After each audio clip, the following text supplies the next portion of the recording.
Now, from CBS News Detroit, this is a Next Weather Alert update.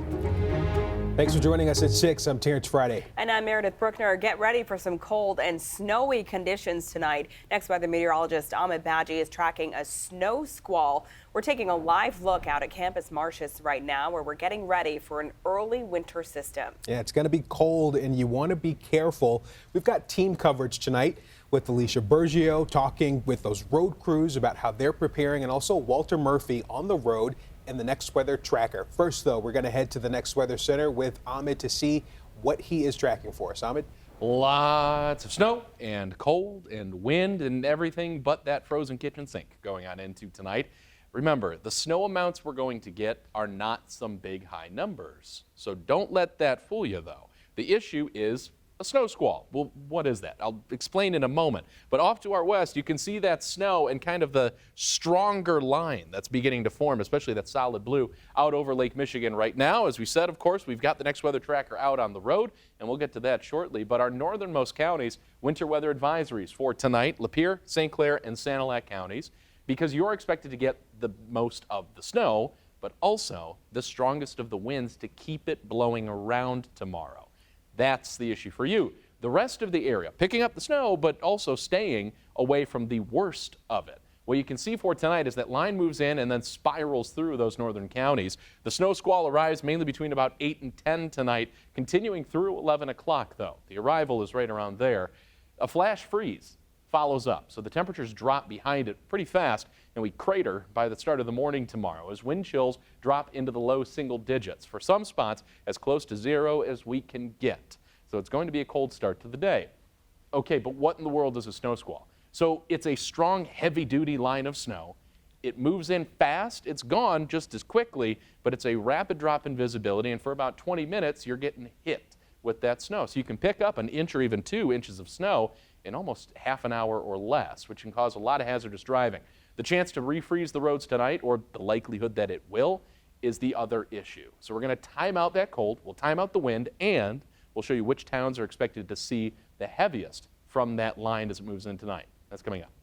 All right, thank you, Ahmed. Let's turn now to CBS News Detroit's Alicia Bergio, who's in Plymouth Township tonight, with how Wayne County road crews are getting ready. Alicia? Hey, good evening, Meredith and Terrence. Yeah, you can't miss this giant salt dome right behind me. This is actually Wayne County's newest addition here in Plymouth Township. Before this was actually built back in the summertime, crews would actually have to drive all the way to Livonia to pick up salt, then come back to this area to lay it down on the road. So ultimately, this is saving a lot of time for them. And today, crews have actually been making sure that this dome is fully stocked ahead of tonight's anticipated snowfall. One after the other, plow trucks backing into Wayne County's newest salt dome in Plymouth Township,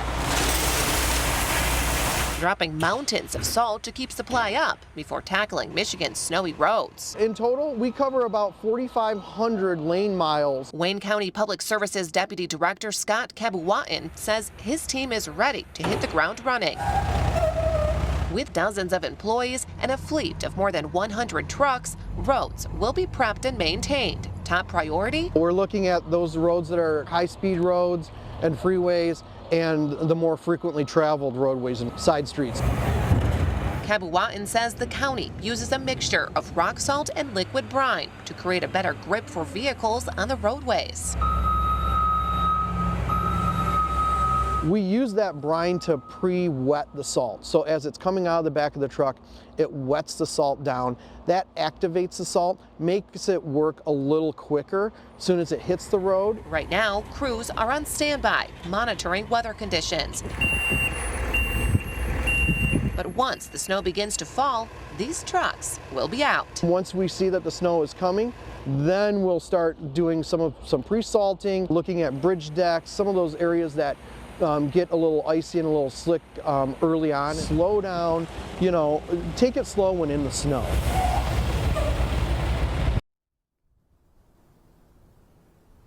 slow down. Always a good reminder there. And also keep your distance from any snowplows out on the roadways. It is actually now a state law that drivers are required to stay at least 200 feet away from any snowplows out on the roadways, just to make sure that everybody stays safe. So if you are headed out on the roads tonight, just be sure to give yourself plenty of time to get where you need to go. For now, reporting live in Plymouth Township, Alicia Bergio, CBS News Detroit. Back to you. Definitely a good idea to keep your distance on those roads. Thanks, Alicia. Now let's head to CBS News Detroit's Walter Murphy. It was checking out those road conditions now in the Next Weather Tracker. Walter? Hey Meredith, so yeah, I am in the Next Weather Tracker right now. We are on Highway 96 West. Now we're heading towards Ann Arbor, where they're supposed to get the most of this weather event that we're having right now. But we heard Ahmed earlier talk about how rain would be a better thing for the roads, and I want you to take a look at it right now. Now you can see on your screen, again, we're heading west on 96, but that is rain that is hitting our windshield right now. Now, I guess Ahmed said that if the rain would actually help it not do that hard freeze, so we are seeing that right now. Traffic also moving pretty good right now. You know, last week we did have that incident where there were over 200 accidents in the Detroit metro area. We're hoping not to see that again. Now, earlier today, I spoke with a man who was pumping gas, and he said he was heading home for the night. He was not going to get back out, but he does have to get up early in the morning. Now, here's what else he had to say. In the morning, if the Lord is willing and the creek don't rise, they will cancel school and I don't have to be there. But if I have to be there, I'll plan to leave out a little earlier than expected. Now, again, we are still going to be on the roads monitoring traffic and letting you know everything that you need to know to stay safe if you do decide to get out as well. And we're going to be out here all night. We will see you again shortly. Meredith? All right, thanks, Walter. We will continue to check in with you throughout the evening. And stick with CBS News Detroit as the night continues. We'll have your latest snow and road reports throughout the night on CBSDetroit.com.